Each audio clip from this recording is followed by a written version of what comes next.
মহান সৃষ্টিকর্তার কাছে কৃতজ্ঞতা জ্ঞাপন করছি। শহীদ প্রেসিডেন্ট জিয়াউর রহমানের আত্মার শান্তি মাগফিরাত কামনা করছি। দেশনেত্রী বেগম খালেদা জিয়া, যিনি আমাদের জন্য লড়েছেন, সংগ্রাম করেছেন, যার হাত ধরেই রাজনীতিতে এসেছি, আমি সেই মহান নেত্রী দেশনেত্রী বেগম খালেদা জিয়াকে শ্রদ্ধা ভরে স্মরণ করছি।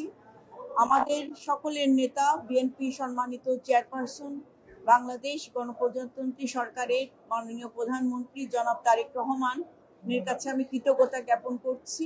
সর্বোপরি আমি আমার যে নির্বাচনী এলাকা ঢাকা ৩ আসন, যে এলাকাকে কেন্দ্র করে এবং ঢাকা জেলা বিএনপি অঙ্গ সহযোগী সংগঠনের সকল পর্যায়ের নেতৃবৃন্দদের কাছে আমি কৃতজ্ঞতা জ্ঞাপন করছি, কারণ তারা পাশে ছিলেন বলেই আজকে আমি এই মহান সংসদে আসতে পেরেছি।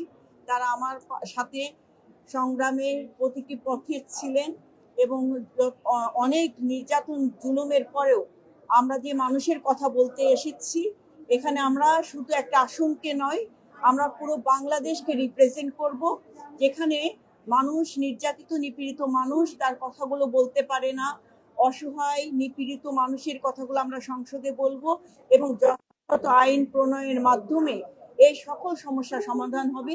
এই পথ আমরা সৃষ্টি